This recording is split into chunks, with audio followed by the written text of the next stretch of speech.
안녕하십니까. 요한계시록 성경 강의 19번째 시간입니다. 계시록 9장 1절부터를 보겠습니다. 이번 장으로 넘어오면서 후 3년반에서 두 가지 중요한 사건이 전개가 되고 있습니다. 첫 번째는 지하세계의 타락한 천사의 왕인 아폴루온, 그의 지배를 받는 메뚜기 악령들이 지상으로 올라오는 사건을 말씀하고 있고, 두 번째로는 아마게돈 전쟁이 어떻게 시작되는가 하는 그 발단의 과정을 간략해서 묘사하고 있는 부분입니다.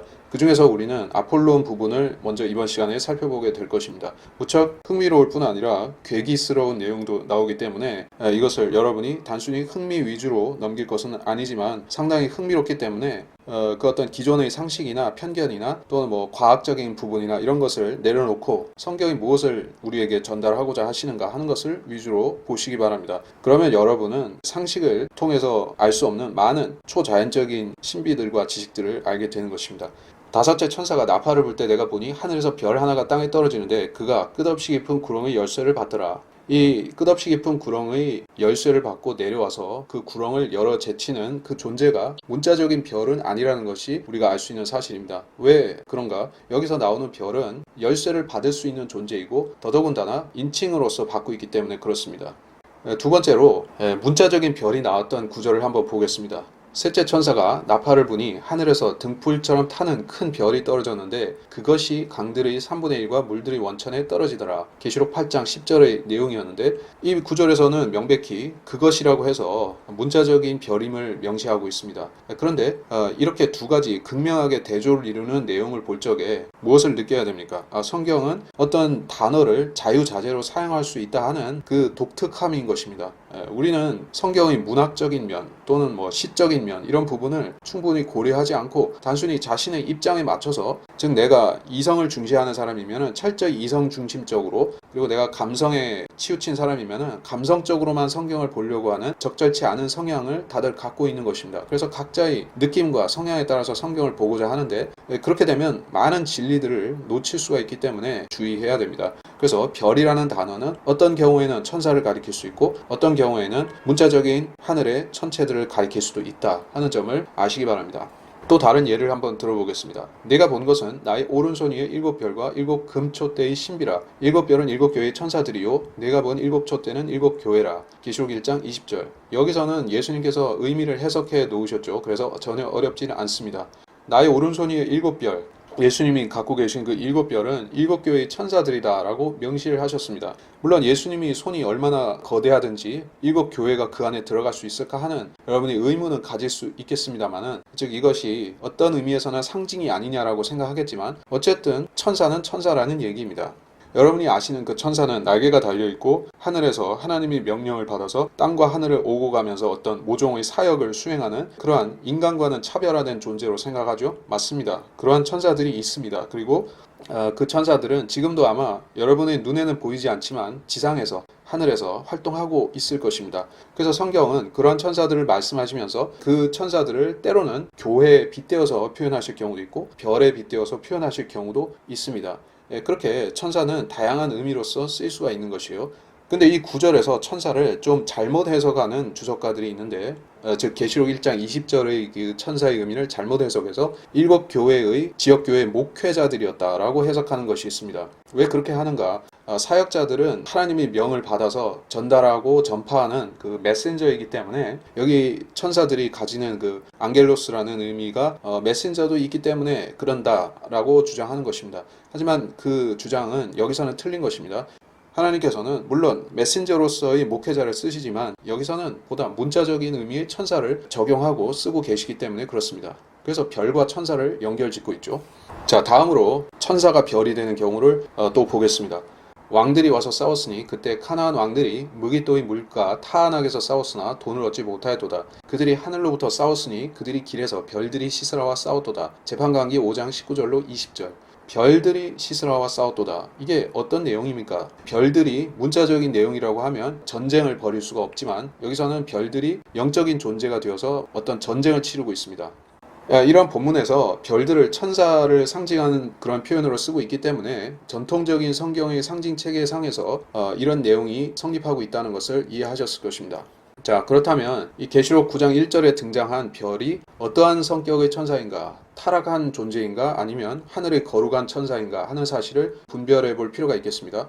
이것은 주석가마다 해석가마다 생각이 갈리는 부분인데 이를테면 피터 라크만 박사 같은 경우에는 타락한 천사로 보는 것 같습니다. 예, 주석서에 그렇게 되어 있어요. 근데 제가 봤을 때는 거룩한 천사일 가능성이 좀 더 신빙성이 있다라는 생각이 들고 있습니다. 왜 그런가? 계시록 20장 1절에 보면 이 동일한 끝없이 깊은 구렁의 열쇠를 받은 존재가 하늘에서 내려오고 있죠. 그도 천사입니다. 따라서 이 열쇠를 받은 천사는 하나님이 거룩한 종으로서의 천사라고 저는 생각을 합니다. 다음 구절 보겠습니다. 그가 끝없이 깊은 구렁을 여니 큰 용광로의 연기 같은 연기가 구렁에서 올라오는데 해와 공기가 그 구렁의 연기로 말미암아 어두워지더라. 이 bottomless pit, 끝없이 깊은 구렁, 어떤 장소인가, 어디에 있는가 하는 부분에 대해서 여러분은 잘 모르실 것입니다. 사실 이것에 대해서 정확하게 그 위치를 규정 내릴 수 있는 사람이 누가 있겠습니까? 직접 가보지 않은 이상에는 누구도 모릅니다. 어떤 영적인 지식을 성경에서 찾아내서 개념화시키고 그거를 신학의 토픽으로 만들어서 사람들에게 의미를 가르침에 있어서 주의할 부분이 무엇이 있느냐 하면 이 모든 것들은 우리가 친히 보거나 경험하거나 느낀 적이 없는 부분이라는 것입니다. 물론 죄인들은 죽으면 지옥이나 하늘나라에 가게 되는데 그때에는 그런 지하세계나 하늘에 대한 지식들이 완성이 되고 지금은 모르는 것들을 알게 되겠죠. 하지만 살아있는 이상에는 아무리 뛰어난 신학 박사라 할지라도 성경 주석가라 할지라도 IQ가 200이든 수제나 어떤 지식과 학력을 갖췄다 할지라도 성경에서 영적인 부분들을 다 알 수는 없습니다. 어쨌든 이 지하세계의 구렁이라는 것은 분명히 문자적으로 존재한다는 것을 우리가 본문에서 보았습니다. 그리고 거기서 올라오는 연기 같은 것들도 다 실질적으로 나오는 것입니다. 그래서 우리는 지옥을 보다 문자적이고 실질적인 의미로서 이해해야 되는 것이 우리에게 떨어진 사명이다 하는 것입니다. 우리는 본문에서 지옥이 또 지하세계가 문자적이고 실질적인 것이며 체감되는 것이라는 것을 알게 되었습니다. 이 부분을 아직 확신하지 못하고 지옥은 단지 어떤 막연히 영적인 장소이며 영적인 심지어 어떤 개념이라고 생각하는 사람들의 경우에 있어서는 이 본문이 난해할 것입니다. 어떻게 지하에서 문이 열리면서 이런 존재들이 나오며 실질적인 지옥의 연기가 나올 수 있는가 하는 부분을 궁금해 하실 것입니다. 전혀 궁금해 하실 필요가 없고 성경에 나온 그대로를 여러분이 접수하고 믿으면 되는 부분입니다. 자, 지옥의 실질적인 묘사에 대해서 누가복음 16장을 빠뜨리고 갈 수가 없기 때문에 잠깐 보도록 하겠습니다. 이 모든 것 외에도 우리와 너희 사이에는 커다란 구렁이 놓여 있어서 여기에서 너희에게로 건너가고자 해도 갈 수 없고 거기에서 우리에게로 건너오고자 해도 올 수 없느니라고 하더라. 누가복음 16장 26절. 구약 시대에는 지하에 모든 것들이 다 있었습니다. 즉 낙원도 지하에 있고 지옥도 지하에 있었습니다. 물론 그 시대에도 끝없이 깊은 구렁이라는 것이 있었던 모양인데 그것 역시도 다 지하에 있었습니다. 이러한 정보를 우리가 어디에서 압축적으로 활용할 수 있는가? 누가복음 16장의 부자와 거지 나사로 이야기에서 그렇습니다. 흔히들 많은 설교자들이 이것을 비유로서 가르치고 거지 나사로와 부자의 비유 이렇게 얘기를 합니다만 그것은 용어 정리가 잘못된 것입니다. 여러분이 이것을 보면서 지옥은 실제 한다 하는 것을 알 뿐만 아니라 지옥과 그 지하세계에 어떠한 장소들이 있구나 하는 그 체계도 알 수가 있는 것입니다. 그렇다면 평평한 지구 이야기를 잠깐 해야 되겠는데 이것이 주제는 아니기 때문에 잠깐 하는 것입니다. 지하세계가 어떻게 구체 지구 안에 존재할 수 있는가 하는 부분은 미스테리인 것입니다. 사실 이것을 설명하기 위해서는 지하세계를 영적으로 풀 수밖에 없게 됩니다. 왜냐하면 문자적으로 이 bottomless pit이라는 것이 둥근 지구라는 것의 내부에 존재한다면 또는 지옥과 낙원이라는 것이 전부 다 비어있는 공간으로서 지하에 존재한다면 그것이 성립할 수 있는가? 과학적으로 말이 되는가 하는 부분을 생각해 봐야 될 것입니다. 아시다시피 아이작 뉴턴이 정의 내리고 그 이후로 우리가 보편적인 개념으로서 알고 있는 부분이 바로 지구는 자전과 공전을 하고 있는 행성이요, 즉 수금지와 목토, 천해, 명 이러한 천체들 중에 하나라는 인식인 것입니다. 그것이 우리가 둥근 지구를 믿는 이상에 필연적으로 갖고 있는 생각인데 그렇다면 지구 역시도 자전과 공전을 일으키고 그런 작용이 반영구적으로 일어날 수 있기 위해서는 막대한 중력작용이 지구의 중심부에서부터 표면까지 그리고 저 멀리 수천만 킬로미터까지 뻗어나가야지만 가능한 것입니다.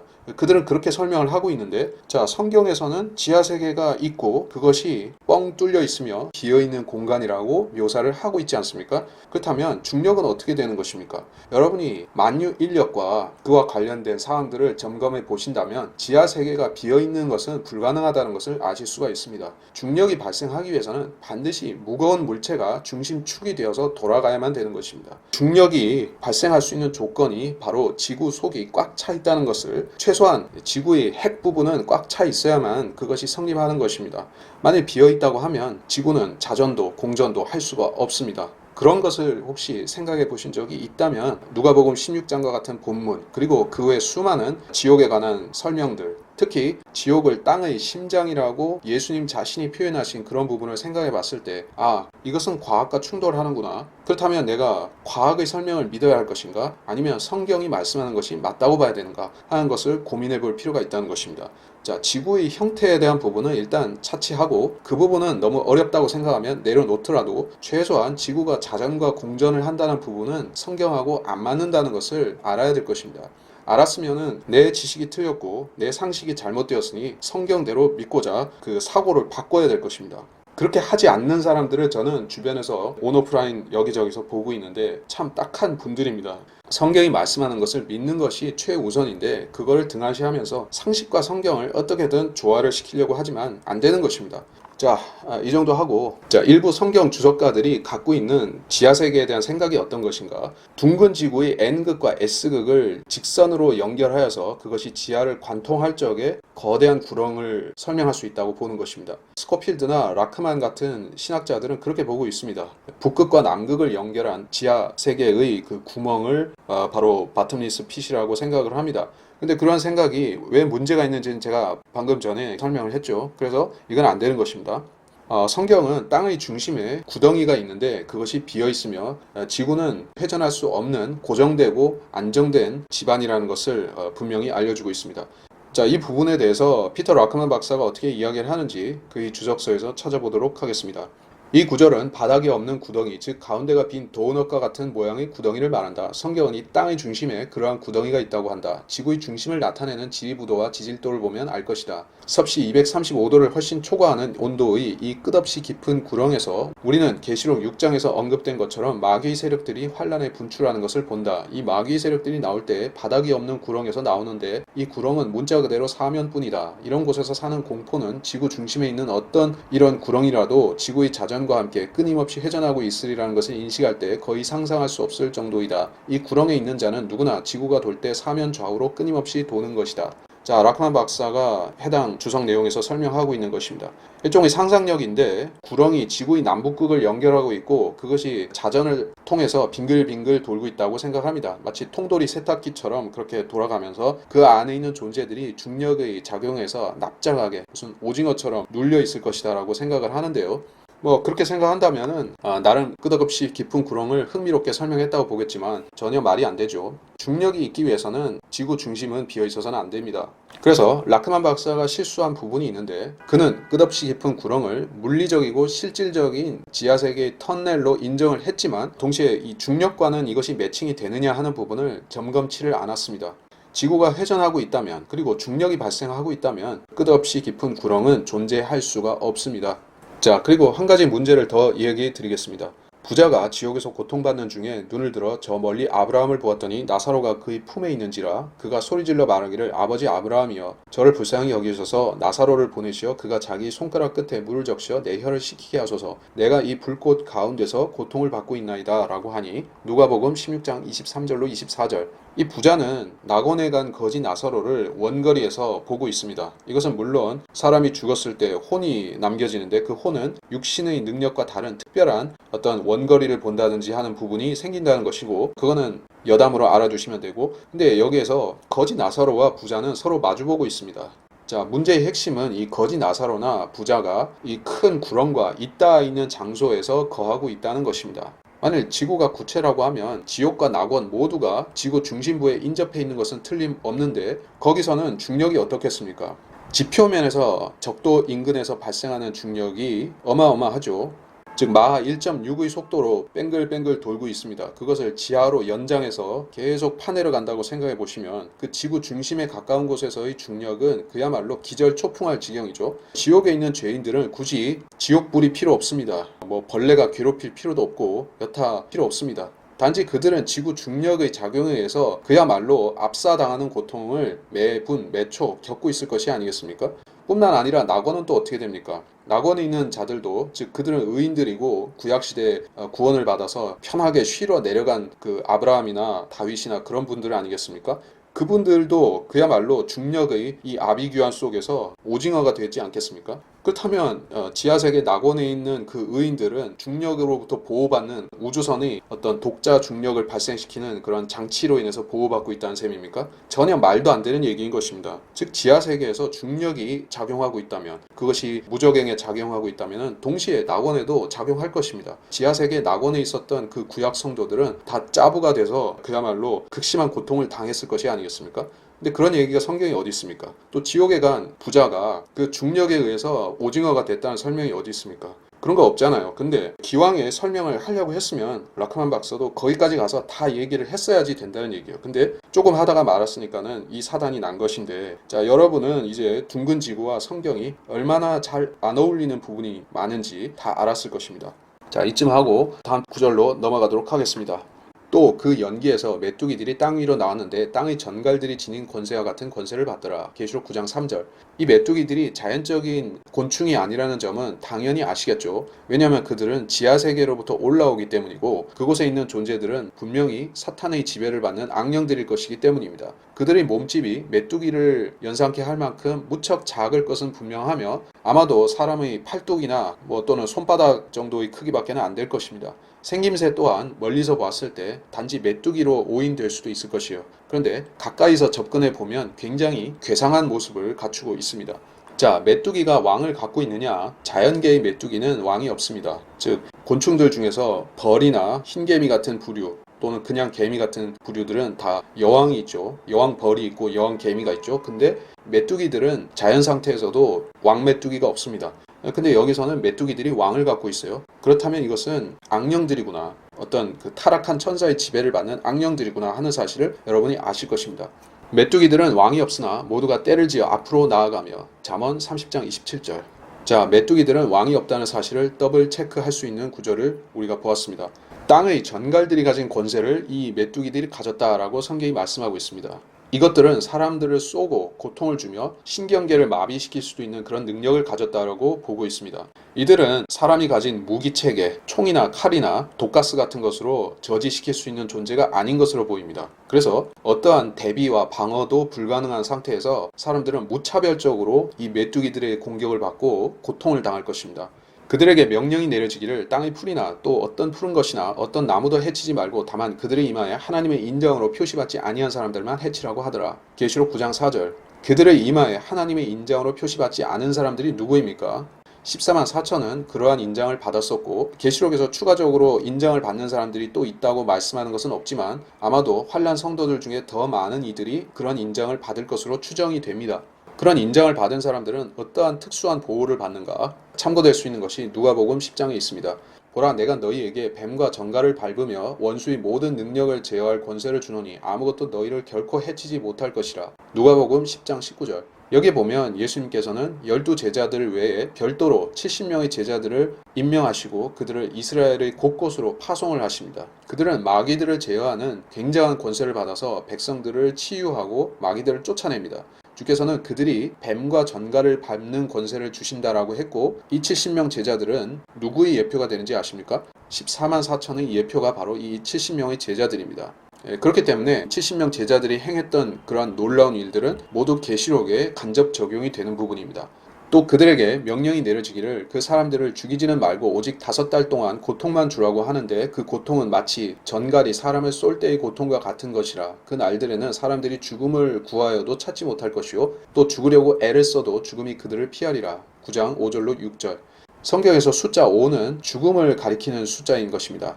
많은 참조 구절들이 신구약에 있지만 그 중에서 히브리서 2장 14절을 보겠습니다. 마귀는 5번째 그룹이고 덮는 그룹의 신분이었었는데 그가 죽음의 세력을 가진 마귀가 되어서 성경에 나오는 것입니다. 자녀들이 피와 살에 참여하는 자인 것 같이 그 역시 같은 모양으로 동일한 것에 참여하신 것은 자신의 죽음을 통하여 죽음의 세력을 가진 자 곧 마귀를 멸망시키시며 히브리서 2장 14절. 다섯은 죽음의 숫자이며 여기서 5달 동안 고통받는다는 것은 이 메뚜기 악마들로부터 당하는 전갈침 고통이 죽음의 고통을 방불케 한다는 의미가 되겠습니다. 사람들에게 죽음의 고통을 주지만 정작 죽음 자체는 빼앗아가는 아이러니가 일어나는 것입니다. 사람들이 죽음을 구하여도 찾지 못한다, 죽을 수가 없다 하는 부분을 과연 어떻게 해석을 해야 되겠습니까? 이런 일은 과거에 없었고 그 원리가 어떻게 될 수 있는지도 짐작이 가지 않습니다. 악인들이 부담으로부터 도피하는 또 처벌로부터 피하는 수단이 자살입니다. 그래서 그리스도를 배반했던 제자 유다 이스카리옷도 자살을 통해서 자신의 책임으로부터 도망간 것입니다. 물론 유다 이스카리옷은 마귀였었지만 어쨌든 자살이라는 것이 악인들에게 어떤 의미인가 하는 것을 알 수가 있습니다. 근데 대환란에 처한 이 자들은 죽음이라는 가장 궁극적인 도피 수단조차도 통하지 않는다는 것을 보게 됩니다. 5달이라는 기간 동안 그렇게 되는데 물론 그 기간이 끝나면 다시 죽을 수가 있을 것입니다. 하지만 5달 동안이나 어떻게 그렇게 될 수가 있는지, 사람이 죽지 않을 수가 있는지에 대해서는 추정을 할 수밖에 없겠죠. 이 부분에 대해서 확실한 답을 내놓은 신학자는 없습니다. 라크만 박사도 그의 요한계시록 주석서에서 이 부분에 대해서만큼은 어떤 정답이나 정답에 가까운 근사치나 제시하지 않았습니다. 그래서 저는 이 문제에 대해서 굳이 해답을 구하지는 않는데 추정은 해보겠습니다. 즉 이들이 쏘이게 될 전갈 독이 이 현상을 설명하는 것이 아닌가 추정을 합니다. 전갈의 독은 종류마다 다른 작용을 하는 걸로 알려져 있지만 일반적으로 신경계를 마비시키는 작용을 하고 있습니다. 그래서 고통을 주는 동시에 사람을 강직 상태에 빠뜨려서 움직이지 못하게 하는 것입니다. 그 독성분은 환각이나 착란, 무기력, 구토 등을 유발하지 않을까 생각을 하고 마치 마약 중독 상태에서 인간이 늘어져 있는 이런 것을 묘사하는 것이 아닌가 짐작을 합니다. 사람의 신경계를 교란하고 마비시키는 독이 주입된다면 사람들은 무기력해져서 어떤 자살할 수 있는 적극적인 의지를 발동하기가 힘들어지지 않을까 짐작을 합니다. 자, 이것은 어디까지나 저희 추정이기 때문에 믿고 안 믿고는 여러분의 몫인데 이것이 가장 근사치가 아닐까라고 추정을 해보았습니다.